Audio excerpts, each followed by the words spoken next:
Do do do do do do do do. And we're back.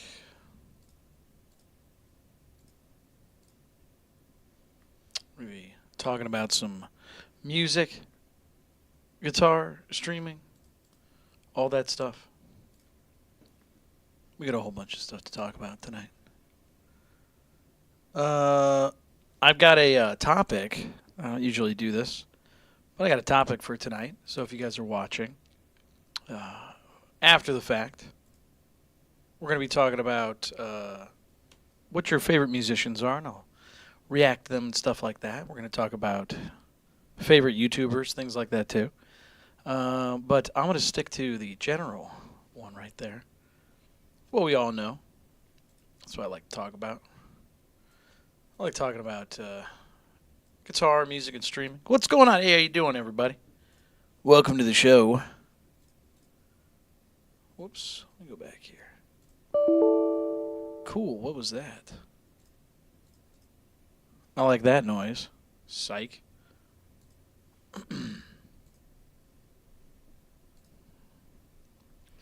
Chinosaur says, my favorite musician is Billy Joe Armstrong. I'm actually a big fan of Green Day. Green Day's got some good stuff. I remember when American Idiot came out. Big fan. I really liked their early stuff as well from the album Dookie. Fantastic record. But, yeah, never really got into their other stuff. I know a lot of people really like Insomniac. Chinosaur, what's a good record from Green Day? Or do you just listen to the songs? I notice a lot of younger folks don't listen to albums as much anymore. No CDs, no collections of songs. They just listen to singular songs, which I get. When I was younger, I remember I was downloading music and stuff. Napster when I was a kid. And I don't think I ever heard of an album. And then shortly after that, I figured out what albums were. But that being said, yeah, when I was younger, I just didn't really pay attention to that. I'm sure that's worse now. People don't even listen to whole songs anymore. They just listen to singular parts, which is pretty funny if you ask me. That's like saying, can I have like a whole meal and then taking a bite and being like, okay, I'm done. It's like, what? You know what I mean? What is that sound? What is going on here? YouTube did not receive authentication. Oh, I see what's going on. If I don't sign in, it kicks me out. That's really funny that it makes that noise. Well, I'll tell you what. Tap that screen. What do you guys think? Do you guys listen to just singular songs, or do you listen to entire albums? What do you think? Because I listen to mostly albums. I, of course, like singular songs, too. But I'll usually check out a whole record from a band or something like that. Zoe says our attention spans are cooked. Maybe. I think it's only human to like short things. Like, I was watching a movie recently. I was watching First Blood, which was from the beginning of Rambo, if you've ever heard of Rambo, which I think is fantastic. I'm a big fan. Big fan of it. But I actually only watched the first one. I've never seen any of the later ones. Never seen any of the, Rambo 2, Rambo 3. Same thing with Rocky. I remember I watched Rocky long time ago. Barely remember it. I'll have to rewatch it again. But it's funny how that works. Yeah, Rambo, First Blood. Fantastic film. But I remember I was talking to somebody about it, and they were like, yeah, I don't watch movies. And I was like, really? You don't watch any movies? They're like, no. I don't watch any movies. I'm like, really? You don't watch any movies? Not at all? Yeah, they don't watch movies. They don't listen to records or albums or collections of music. They just listen to bits of songs, and they watch clips of movies. I was like, man, there's so much more to it. Like, I get it. Like, you'll like a scene from something. You'll like a certain song or part of the song, sure, but only that? I don't know, man. That something seems weird about that. Folks, if you're just joining us, we're talking about guitar, music, streaming, stuff like that. If you guys got questions, ask me anything, but those are the ones I actually know how to answer, so it's up to you. But we're kind of talking about how certain people like certain bands and certain movies, but the idea is a lot of people like just bits and pieces of things now. But again, I was making the illusion that people just take bites of stuff; they don't eat the whole meal. Which, if you think about it, I mean, that's kind of like what sushi is. You know what I mean? You get sushi, you get like a nice bite of something. You have like 30 or 40 different bites. I'm an American, so we eat like 30 or 40 of them. So Delby says, have you ever heard of the band Bad Flower? No, I have not. Good question. It's. I always appreciate the yes or no questions. Do you like this? Yes or no? It's like, I don't know what that is. Bad Flower? What is Bad Flower? I've never heard of them. They're really good? Oh, just filled with detail, are you? Enormous. I'm so enticed. An incredible emotion that you put in there. You should go check them out. Okay. That is how you recommend a band, everybody. You say, have you heard of them? They're really good. Immediately want to go check them out. Delby says you should check them out. Everybody says they should check them out. Blake says, I found an album that I really like. Perfect. What's the album?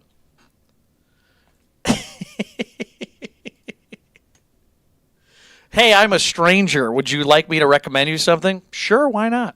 You know what's funny? I've seen a lot of people do that. I've seen people do it online. They'll ask the internet, the entire internet. They'll be like, hey, what's a good recommendation for this thing? Like they'll be talking about maybe an Italian restaurant. Let's say they're Italian restaurants in Detroit, right? And one person will be like, oh, dude, check out this place. They ask no follow-up questions. There's no other information. There's no what makes it good. What should I order there? They just go, okay, cool, thanks. And then they just leave. I've seen that so many times. It's incredible how people just, they'll just take whatever recommendation, first thing they've ever heard. It's amazing.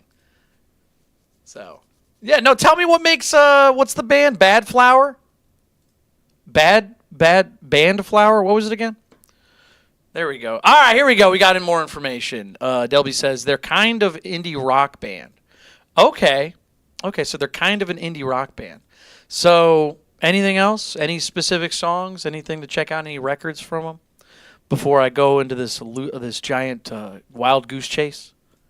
Where did you hear about them? What's the song I should check out? What's the Smells Like Teen Spirit?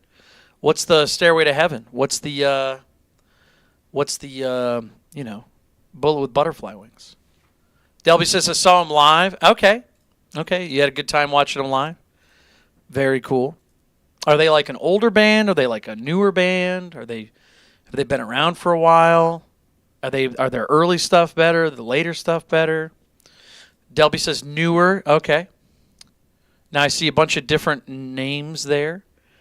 Blake's jumping in. Says Power, Apathy Rules, Craze, Dogma. Are those songs from the same band, or are you just saying a different band? Delby's saying other stuff. Animal, Family, Stalker, Girlfriend. Oh, you guys are having two different conversations? I see. Oh, no, they're the same stuff? Same band? Oh, you're talking about something else, Blake. Oh, I got you. Okay, I thought you were answering a question that I was asking. Okay. So you said I should go check out the band Bad Flower, and the songs I should check out are Animal, Family, Stalker, Girlfriend. Interesting. So they're like a kind of an indie rock band. Michael says, will you take snap for a song? What does that mean? How do you give somebody snap? You mean like snap your fingers? What do you mean by that? Like Snapchat? Like a Snapple? What do you mean by take a snap? How do you give somebody a snap? You mean like, are you going to call me and snap your fingers through the phone? What does that mean? Emoji says, sup, what's going on? We're talking about guitar, music, streaming. If you guys agree with my takes, you can tap that screen if you want to. Whatever you want. Let's see here. Blake says, would you take peanut butter crackers for... I don't know what that is. It Smells Like Teen Spirit, abbreviation. Michael says, food stamps, bro. You want to give me food? You're on food stamps? You have food stamps? How do you give people food stamps? Emoji says, am I playing guitar? No music request. Sorry about that, buddy. Michael says, you got me? I don't know what you're talking about, dude. I think you're trying to make a joke. Is he trying to make a joke? Is this you're trying to be funny? I can't tell. It doesn't really make sense to me. I think you're trying to say that you are on food stamps and you want to give me food stamps for a song? What are you talking about? I'm confused, dude. Let's see. Zoe says, I've heard of Heroin by Bad Flower. It was pretty good. Okay, where'd you listen to Bad Flower? Because I've never heard of them. Emoji says, what do you think of, I don't know what that is. Esport. What is that? What is that? What is happening in the chat? Have you guys ever talked to people before? What is going on? First, somebody's trying to give me food stamps for some reason, and then somebody's asking me about a soccer. You're talking about soccer? You're talking about football in a music chat? What's going on here? What is that? I don't know what that is. Where are you from? Look out? Well, for what? What are you, a flying plane? What are you, a drone strike? What am I looking out for? Their anthem? Oh my God. Well, let's see what this train wreck's about to be. So they have an anthem. So you want me to listen to, oh, I see what's going on. You want me to listen to a song. Is that it? You want me to check out a song? You're from Brazil? No surprise there. Dude, Brazilians love this show. I don't get it. What is it about? Hold on a second. You're from Brazil. You answer my question. What is it about this show that makes you appeal to you? Because I'm an American. We got Canadians. Canadians and Americans hang out. But for some reason, Brazil is this outlier that, like, really enjoys this show. Like when I play music and I talk about music and stuff like that. What? I don't understand. What is it? There's something there. I guess there's a lot of rock and roll in Brazil. What's going on, dude? I don't understand it. You fell here by parachute? Okay, I don't know what that means, but I think I know what you're trying to say. You just kind of showed up. I think YouTube is recommending my show to Brazilians. I think that's what's going on. Like, it's a purposeful thing now. Maybe it's because we always make that joke where we say anytime somebody says Brazil, they say we see Brazil. Maybe if we start saying Germany, we'll get a lot of Germans. What do you think, Zoe? What do you think? Who else is in here? Blake, what do you think? If we just say Germany randomly, I think that's what'll happen. Yeah, if we just say Germany, we say that a bunch of times. Do you think a bunch of Germans will show up? Yeah, sorry, buddy. I can't play music on this show. A lot of it's copyrighted, and I don't want to do that on the show. Just sprinkle Germany. Yeah, there you go. Dude, if a bunch of Germans start showing up, that'll be so funny. Well, I'll tell you what.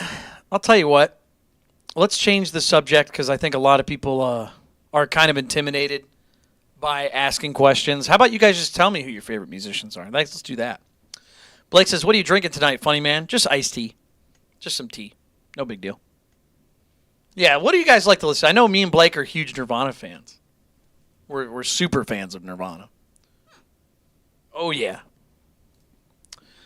All right. Well, I don't know who that is. Borges? Is that like, are you saying burger? Boigas. My favorite band is Boigas. Never heard of them.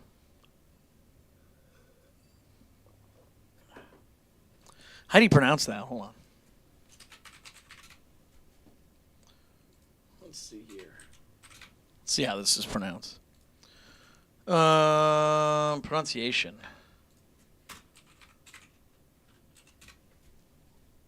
Oh, I was almost there.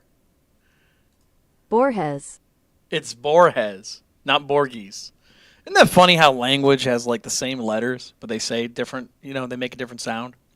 Like how the V and the W get mixed up, or the J and the H. Isn't that funny? I get it. That's language. You're going to have a lot of sharing of symbols and stuff. But then you get to like other languages. You get to like Russian, and like those letters are completely crazy. Some of them are backwards.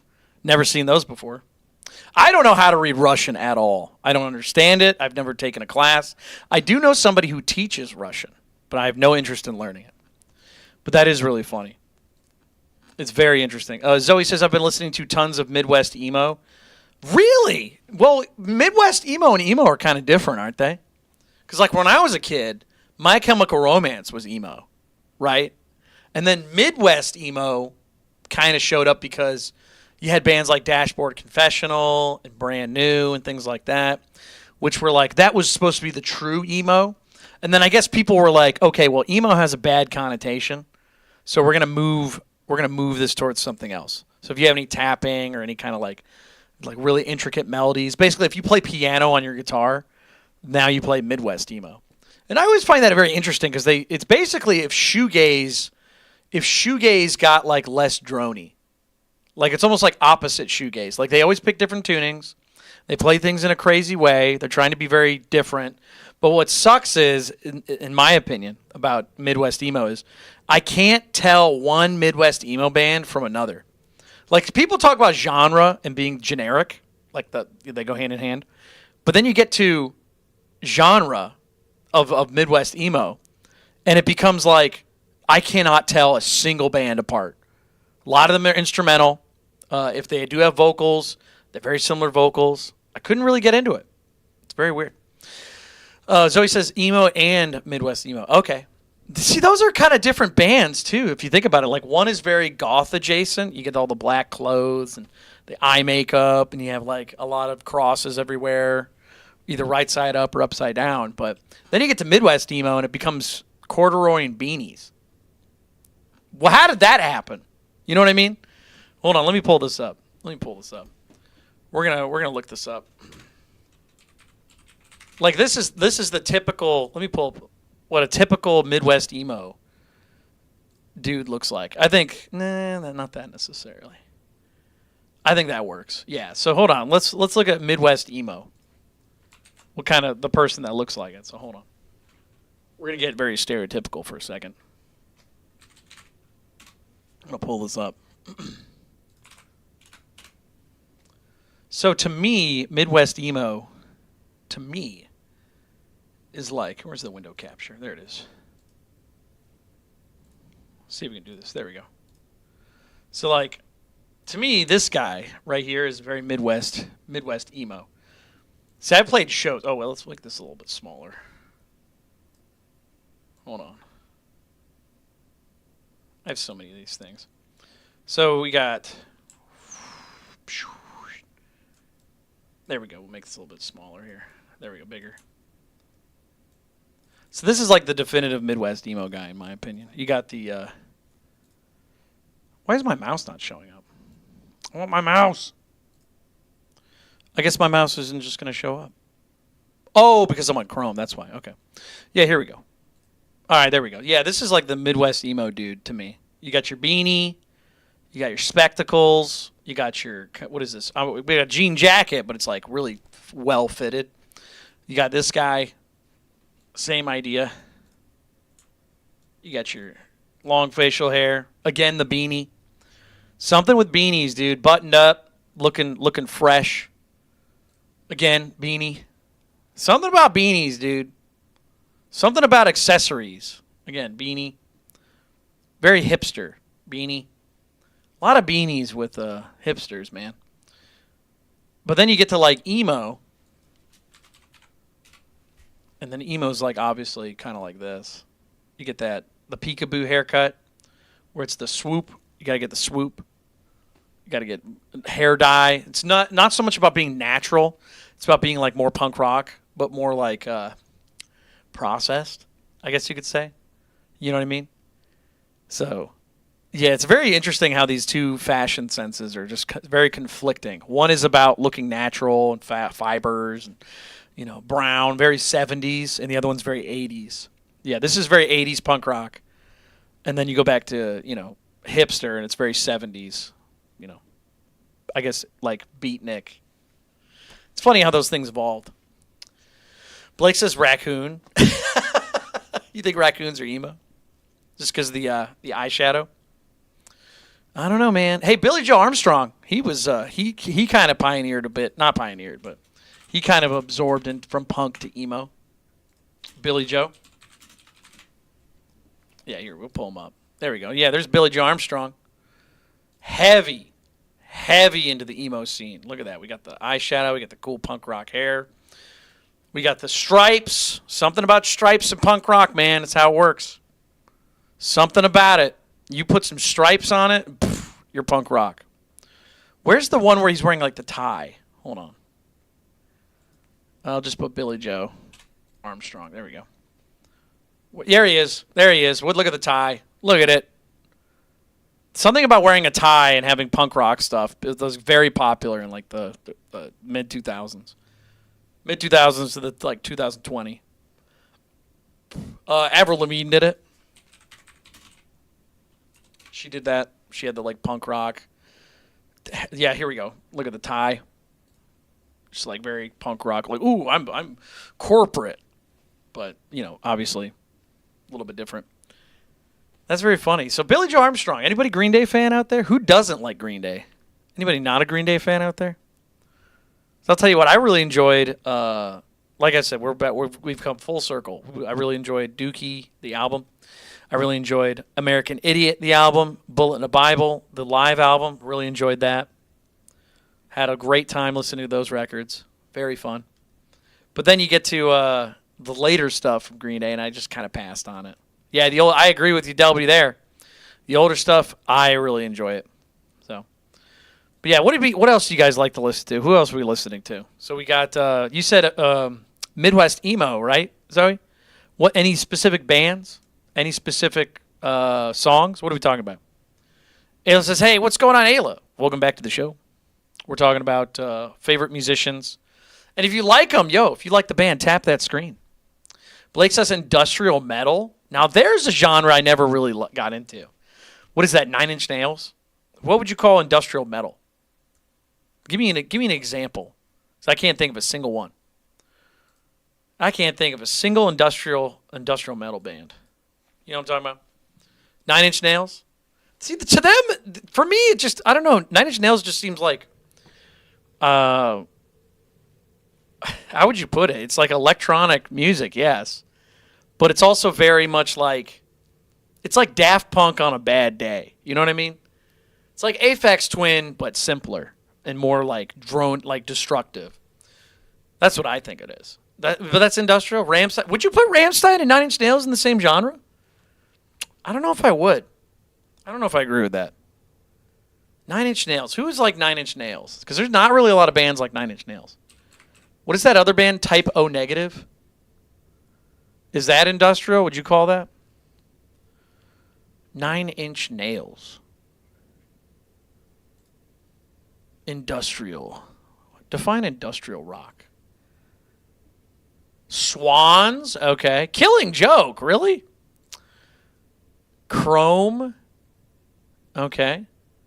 KMFDM? That was that band you were talking about. Sister Machine Gun? Okay. Ministry? Okay, that's a band I've heard of. Who else is out there? Ayla says, my favorite is between System of a Down and The Strokes. That is an interesting juxtaposition. You have like a crazy punk rock, metal, like funny, almost comedy music. Big fan of System of a Down. But The Strokes are very, stylish, indie, a lot of eighth notes on everything. A lot of style. Like I just said, they're stylish. They're like male models. You have like the goofy, funny guys that smoke cigarettes in high school, and then you have like the art students. That's how I would put those bands together. That's funny. Yeah, big fan. I like the Strokes. I think System of a Down, definitely enjoyed them a lot better. Definitely really enjoyed them a lot better. System of a Down's fantastic. Huge fan. Yeah. Can we be real though? Can we talk about how disappointing the last bit of System of a Down's career was? What was it? Hypnotize? Was that their last album? Pretty good record. I enjoyed it. Not as good as their early stuff. But then, they kind of disappeared. Are they coming back to the are they going to go back to the recording studio? What are they going to be doing? I heard there's a lot of what do you call it? Like Scars on Broadway, right? And then you have Serge's single career, his solo career. I saw Serge live, and he was fun, but it was missing a lot of stuff. It was missing that kind of destruction to it, and the chaos. It seemed more like artistic. You know what I mean? It seemed very, I don't know. Like it was less about the music and more about the message. Which was like, I don't know if I can get into that. Speaking of getting into stuff, I'm going to get out of this jacket. It's getting warm in here, dude.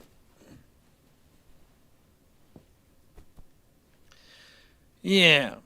Anybody else listen to System of a Down? Because I really like them. I'm a big fan. I enjoy them. I think they're great.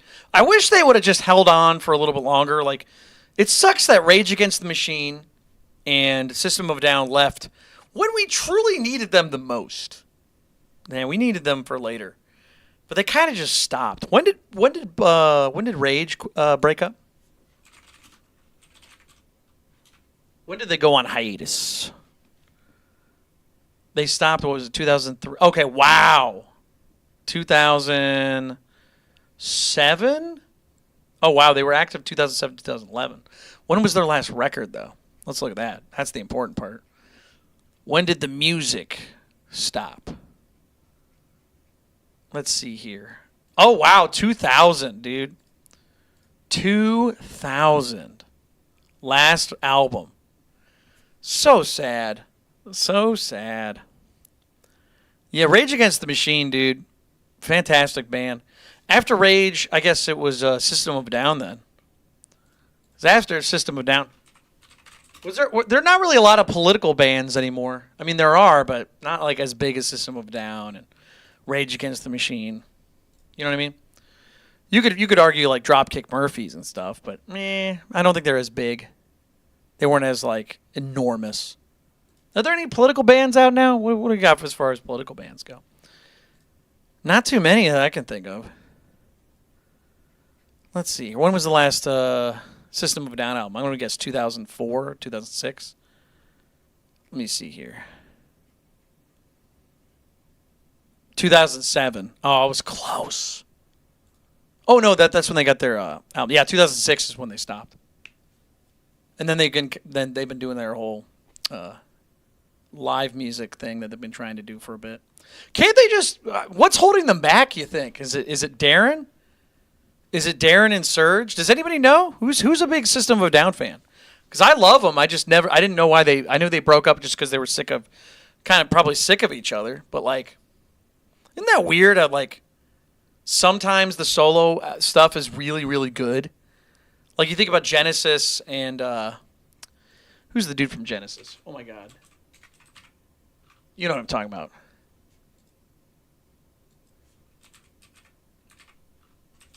Do you remember? What's his name? You know what I'm talking about. Who's the drummer from Genesis? Phil Collins. Got it, sorry. Phil Collins, he had a way more successful career after the fact. He was huge. Think about Michael Jackson, the Jackson 5. He was way bigger than Jackson 5. Sometimes the solo artist just like comes out and it's just like, this is what we needed. And then sometimes the whole band can't, everybody's not as good on their own, like the Beatles. John Lennon was great. Paul McCartney was great. George Harrison was great. But they weren't the Beatles. You know what I mean? They didn't beat them all. It's weird how that works. So nobody has a suggestion for that? You guys are funny. Well, I'll tell you what. I mean, I like the idea of there being artists out there that just, once they go solo, it's cool to imagine somebody going out there and just taking over the world. Zachary says Hank Williams. Who was Hank Williams in? I don't even know. I didn't even realize that he was with somebody else. Hank Williams. Hank Williams. What was he in? What was his band? I have no idea, dude. I don't know anything about Hank Williams. We got an expert here. John Denver? Okay, that makes sense.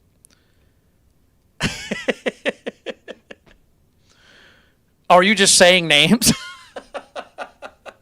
What is happening? Oh, I see. You were just okay. I got you. You're telling me who your favorites were.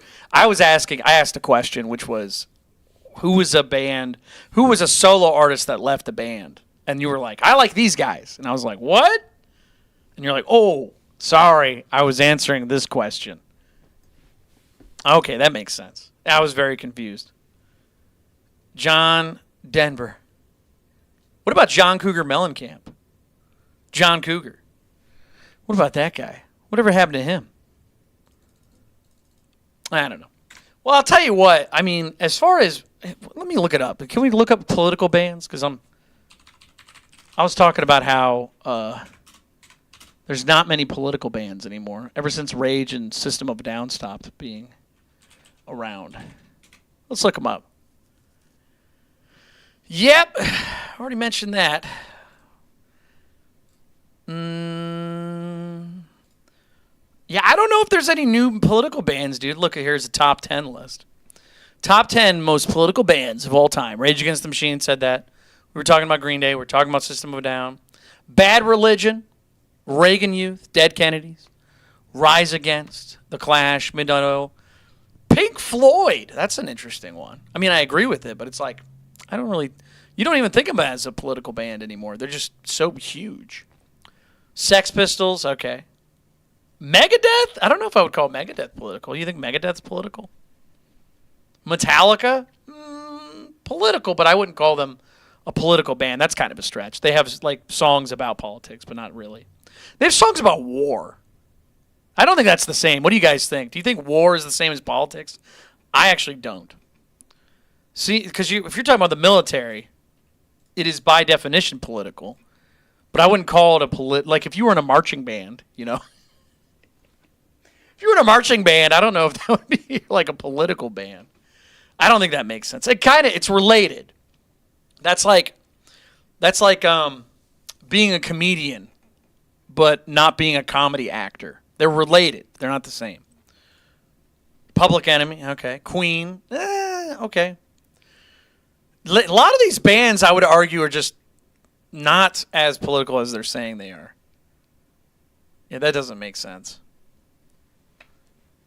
That's very interesting. Okay, well, that's kind of a dead topic. Nobody else? How many people we got in here? Nobody else wants to talk about their favorite musicians? I was going to say, because I don't have a lot to say about Hank Williams or John Denver, unfortunately. But hey, you might have something I could say. Who knows? Yeah, let me know. We could change the topic, too. Tell you what, let's change the topic since it seems to be too much. Let's see here. Let's change it. Let's talk about here. I'll write a different thing here. Let's talk about everybody's favorite YouTuber musicians. Or like guitar tubers and stuff like that. Because I'll tell you what, I made a small list. So let me pull it up. I'll tell you about my favorite.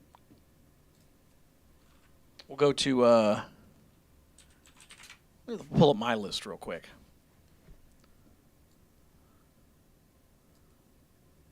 Make that a little bit smaller. There we go. Yeah, I would say some of my favorite would be Phil X. You guys ever heard of Phil X? Phil X is great, dude. Let's see if we can pull up some Phil X. Can we get some Phil X in here? I don't think we can play too much of his stuff. Can't play his music for sure. But Phil X, let's pull him up. Phil X used to be... let's see, let's make this a little bigger so we can see it. Phil X used to be a guitar guy who would demo the instruments from a guitar shop, and they hit it big with the YouTube. Fretted Americana. That's the name of the shop. And he would just go crazy on guitars and show off a bunch of stuff. Let's see here. Let's see if we can pull this up. I have to pause it. When you've got a... No! I forgot I'm on Microsoft Edge. Hold on. And I mute this. And we'll see what we can talk about. I haven't seen advertisements so long, dude. Ever since I got YouTube Premium, I haven't thought about it. I was like, oh yeah, that's a thing. So let me crank this down a little bit. But it sounds... Let me skip that music. So this is what he would do: is he would show off guitars by playing some pretty cool songs, and anybody who wanted to buy the guitar, they could just reach out and buy the guitar from the shop. But they were one of the first channels to do that. They were one of the first shops to like actually try it, and they got really big. They kind of, what's the word? They kind of not flaunted. They kind of what's the word when you like drop the ball?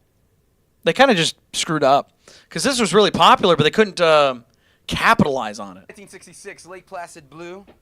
Whoa, easy. They should have cut that out. I don't know how it looks in the light. But Great color. It's an awesome blue.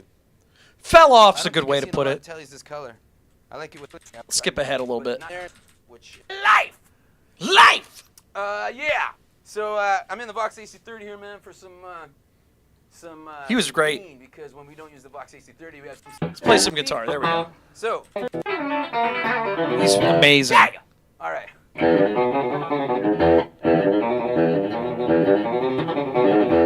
He's a really good guitar player. I don't know what the hell that was, man. Just work. Just work. Help me out today. In the middle. Let's go a little bit further up. Wait, I'm gonna throw on a little bit of Oh, this is one of their early videos. and hit those go. Yeah, there you go. Rumble.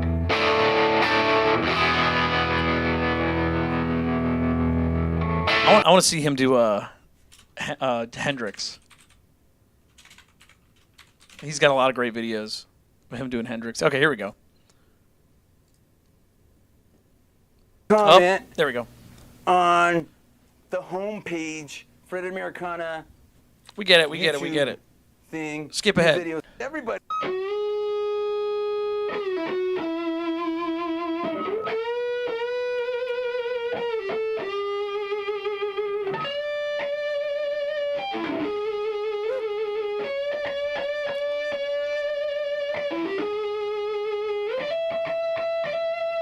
Man, he's not playing any Hendrix for some reason. Oh, you got to give it up for Microsoft Bing.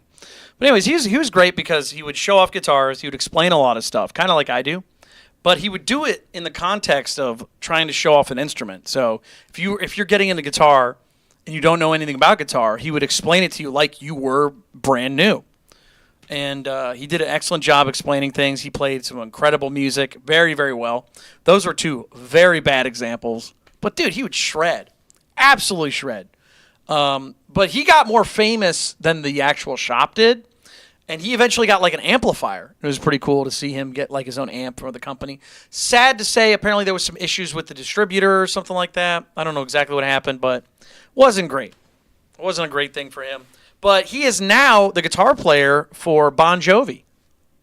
So he actually was like able to capitalize on his success from YouTube, playing some great music with his band, The Drills, and then he joined Bon Jovi. I'm not a Bon Jovi guy, but I'm happy for him. So it's pretty cool to see that. So a big fan of Phil X. He's an excellent guitar player, like I said, excellent musician, excellent singer. He's fantastic at singing too. So another great YouTuber would be Philip McKnight. Let's go pull up Phil. The two Phils. Philip McKnight. Big fan of this guy. He's like that I thought. Let's see here. I'll turn that down. What his big thing was is that he'll teach you about gear a lot.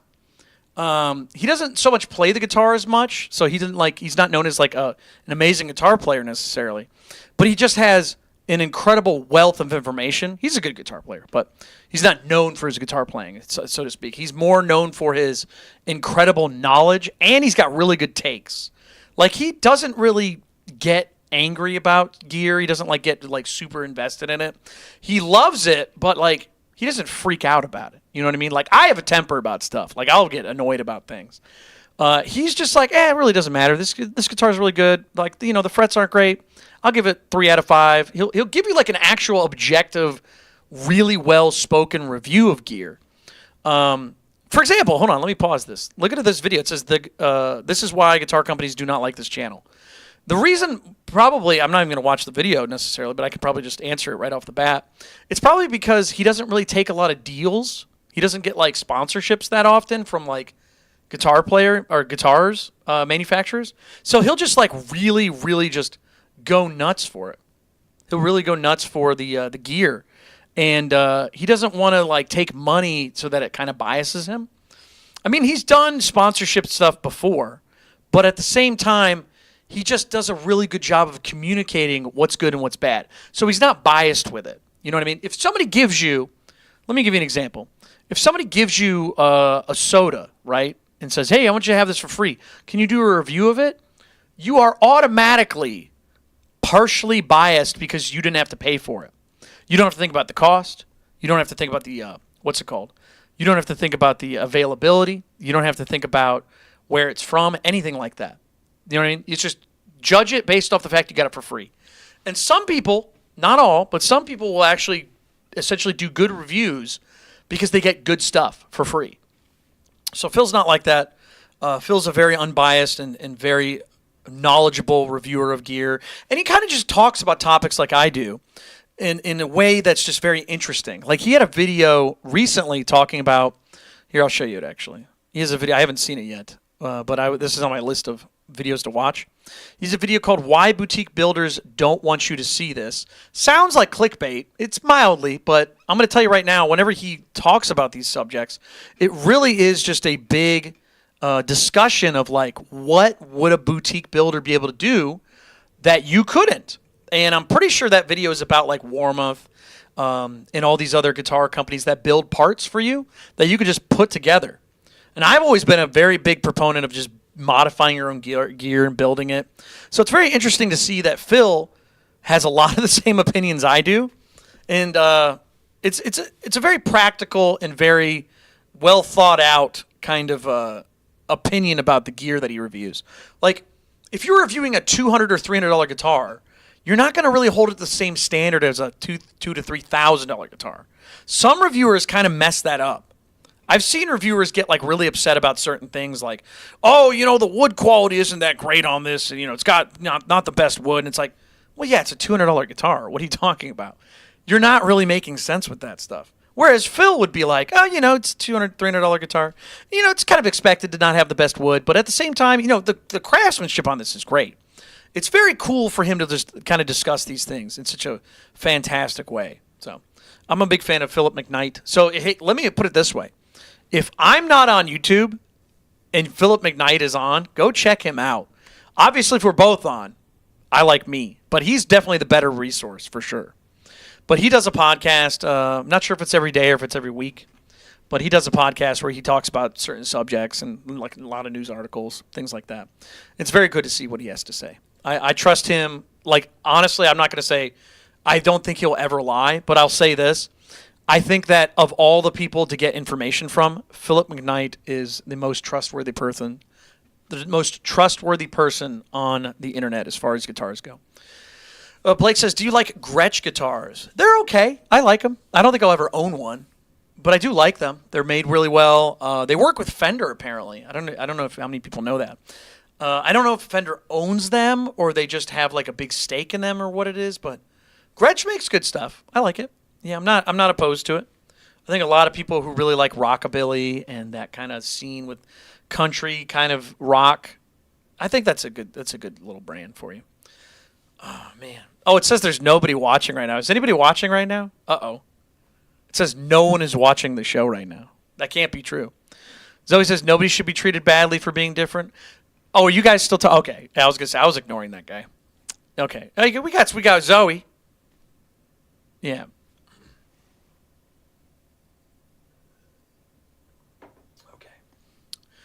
Armando says, what is a Gretsch Guitars? Honest question. Oh, it's a brand. Let me show you.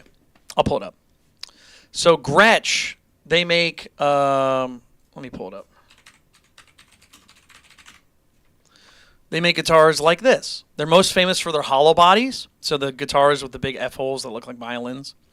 Some notable players would be like Chet Atkins.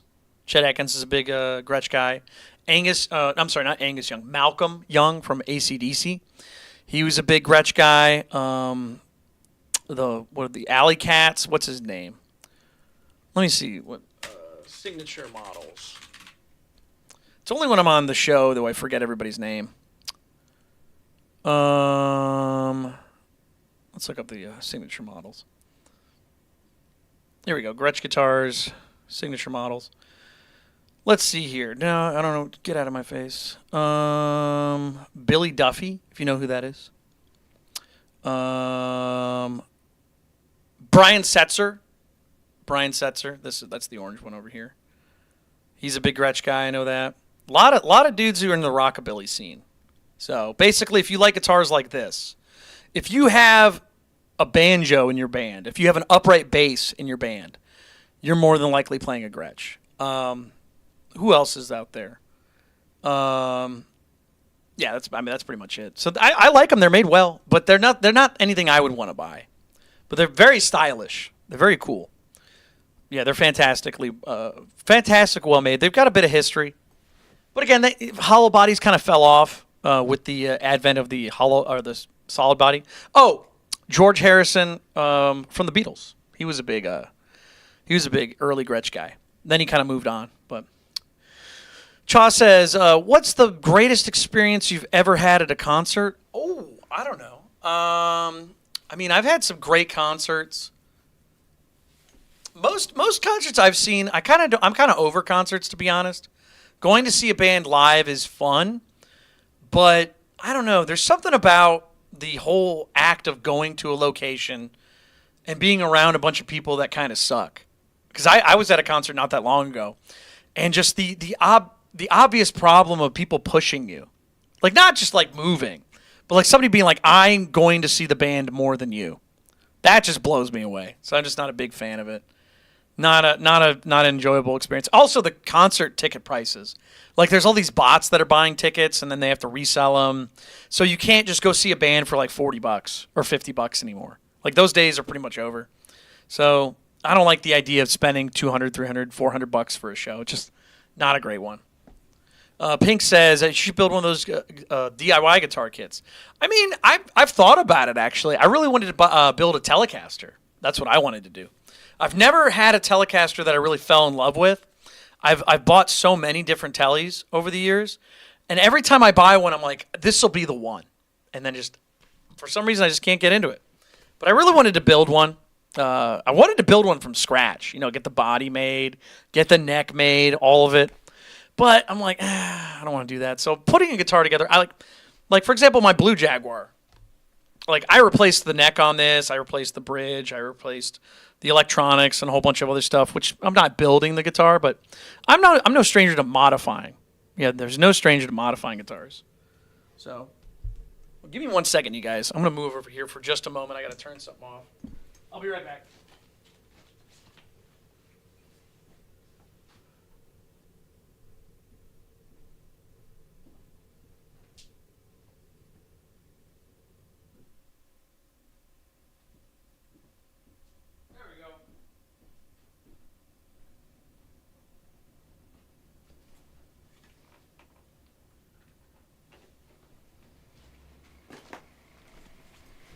Sorry about that.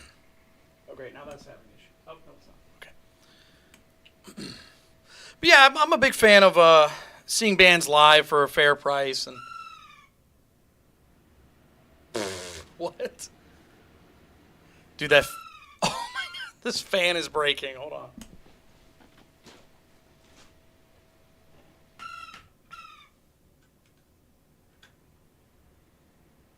right, let's see if that breaks again. Yeah, for some reason it gets really hot in this room, and I have a fan to kind of circulate the air. It looks like the fan was breaking. Sounds like a dying dolphin. A Warmoth build? Yeah, Warmoth is cool. I like them. I've actually called them before. I was trying to get a guitar built years ago, but at the time it was just too expensive. It didn't make sense. Like, for the same amount of money, I could have got like a Made in Mexico Strat or a Tele. Which, to be fair, the Warmoth's probably going to be better built, but I don't know. Having everything ready to go and then modifying it later is something I really enjoyed. So, yeah, I would love to talk to Warmoth again, but is it Warmoth or Warmoth? I've heard it go both ways. Isn't that funny?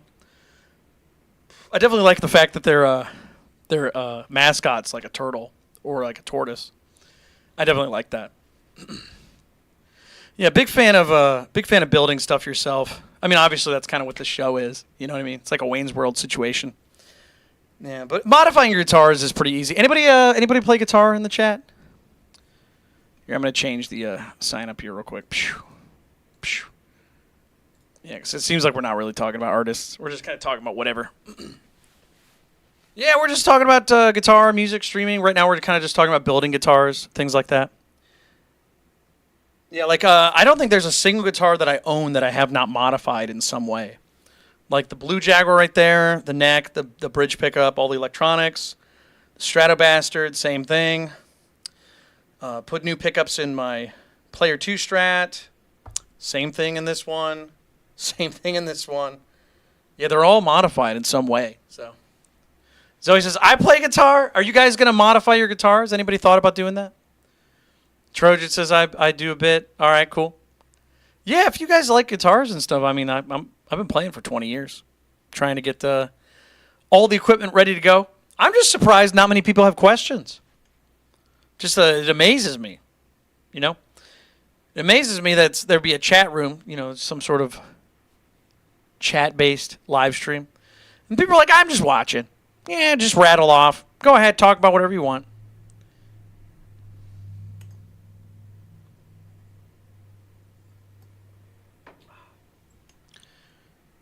Shaw says, well, we only have 5 viewers. That is an astute observation. Yeah. Germany, maybe that'll help. It says I have 9. It says I have 9. Isn't that weird how it just, like, never tells you the accurate number? See what I mean? Everybody has a different number, it says on the screen. So, watch this, though. Watch this. I'm gonna take out a guitar real quick. Just going to hold this for a moment.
You guys don't have to do that.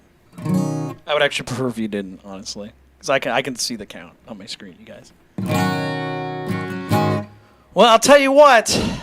Yeah, if it doesn't get better than this, I'm not sure what I'll be able to do.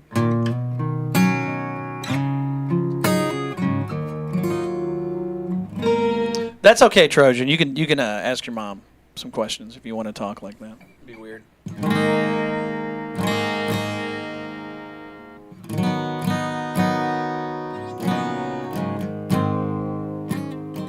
Yeah, it seems like it's so bizarre because like the amount of times people ask me questions on the show when I'm playing music, it made sense to be like, okay, I'll just start a second channel so people can ask me questions, and then they just don't show up. I don't understand it. You know what I mean? It's like, this is what I mean by, it's very confusing to be a streamer because people ask you to do shit all the time. Like, there's people that ask me every other day, when are you going to make CDs? You should make CDs. I will buy you a CD. It's like, well, people asked me to make vinyl for a long time.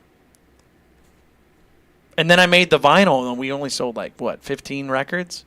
So it's like, I don't really want to spend time making something for something that, people aren't going to actually do. So, yeah. Well, we got another 2 weeks of this. And basically, if we don't get enough viewership and people checking out the show, I guess we'll just end the second channel. So, we'll see.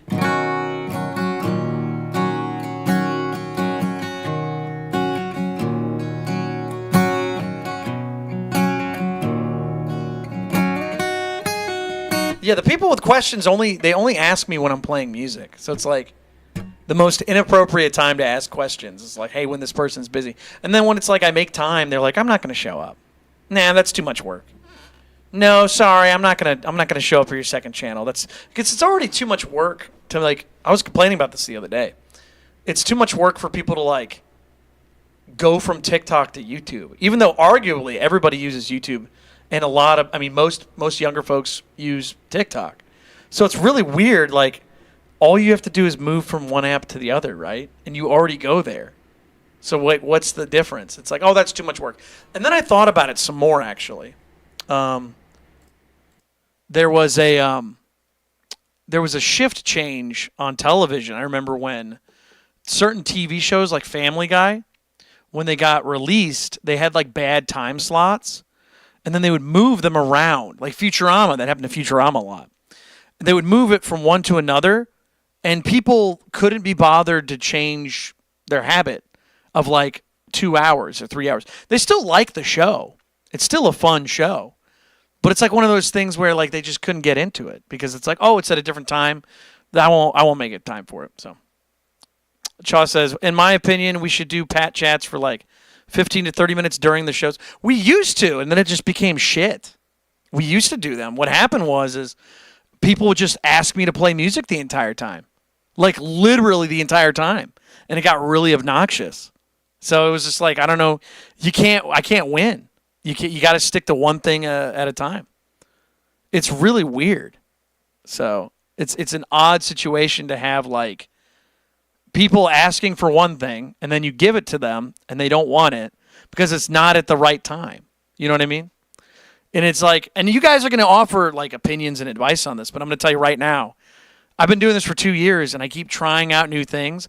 Most of them fail.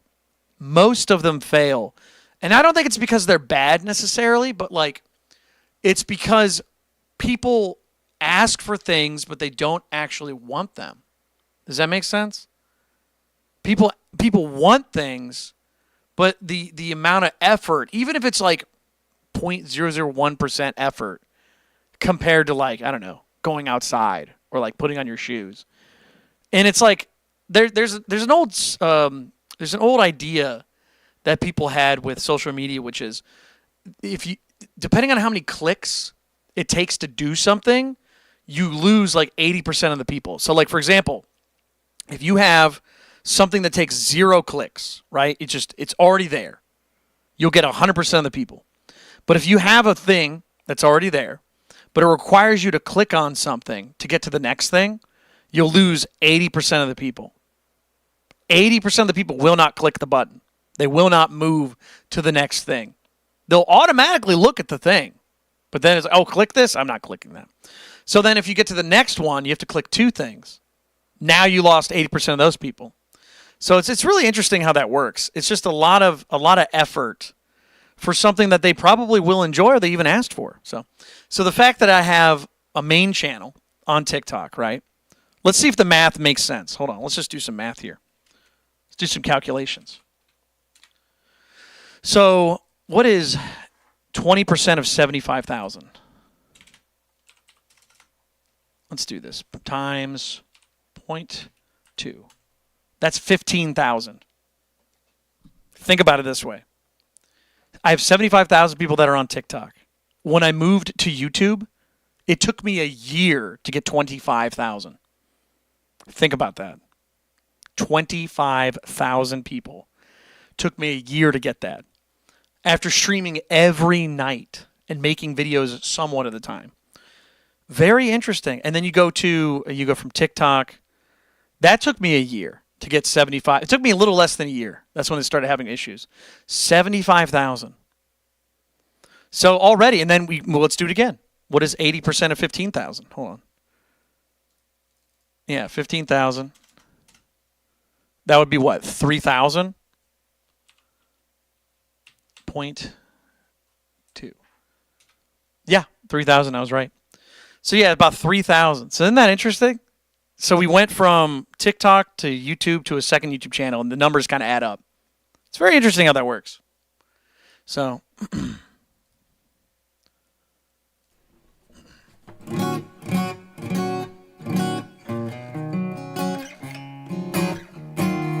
it's very fascinating how people kind of it's almost predictable. You know what I mean?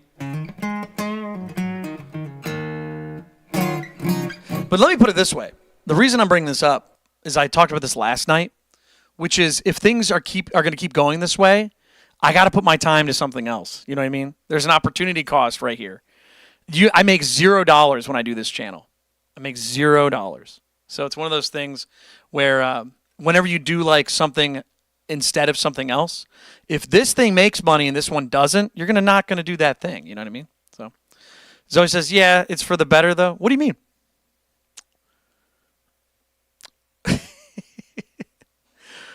You guys, welcome to the show. We're talking about guitar, music, and streaming. We're kind of talking about streaming, and right now we're talking about how if you move from one platform to another, regardless of how people really enjoy it, you'll lose about 80% of your audience. It's very interesting. So, oh, you guys are talking about something else. Hey, Blake, could you do me a favor? Anytime you're in here, can you not change the subject?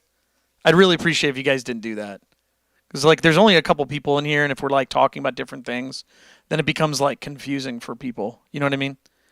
So yeah, well, try not to do that. I've seen you do that a couple times, which is like not a big deal, but like, I want to make sure people are kind of doing this because I've noticed that that's been happening a lot. So try not to do that. I mean, you guys can obviously have your conversations and stuff, but try not to start different conversations in the chat. It doesn't really make sense. Ethan says, this guy stinks. Damn, dude, got me. I guess I'll never stream again. Yeah, see you later, bud. Let's go check out that guy's channel real quick. Ooh, 0 friends. That sucks, dude. Well, I can see why.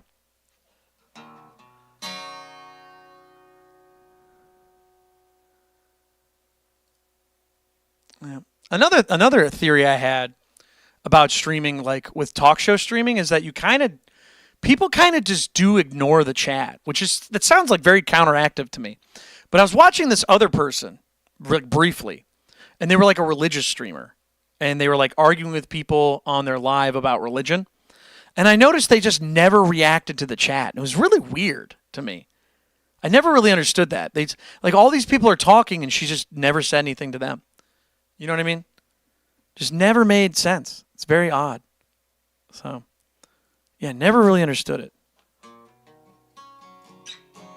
Is that because a lot of streamers kind of do that? Because I'm very interesting with it. Where when I play music, when I'm doing the music thing, it's just like, okay, that makes sense. Because I'm playing a song, I can't really respond to people.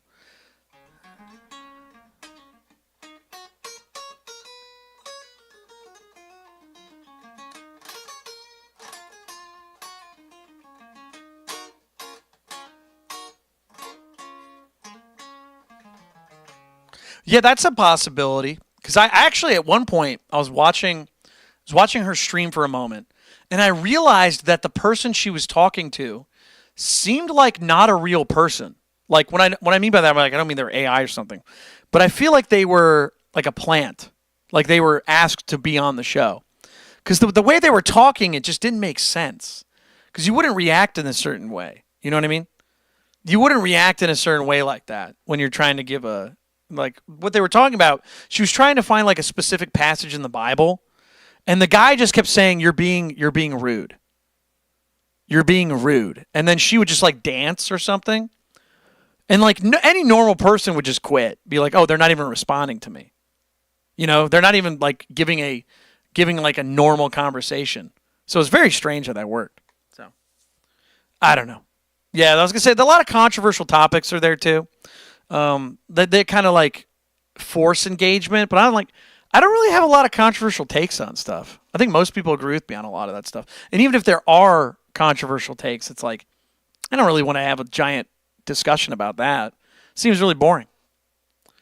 Yeah, it's very funny.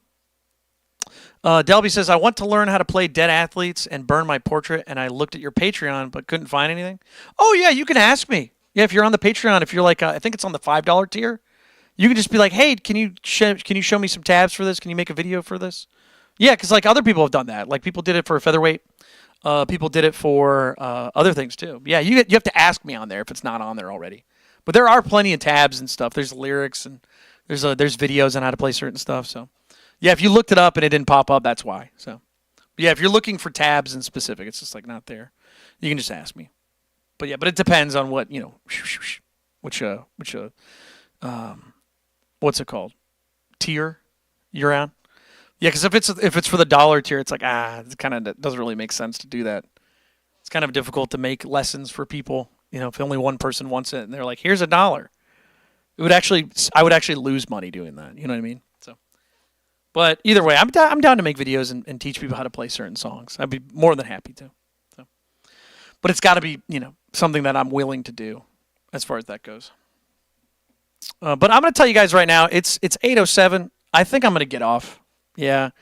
It's not looking good for this channel, you guys. Anytime somebody says and asks me a question on the main show, I'm not sure what I'm going to do, but I think I'm going to get off, you guys. Anyways, I'll see you guys at 9 for the main music channel, I guess. So, thanks for watching. See you later.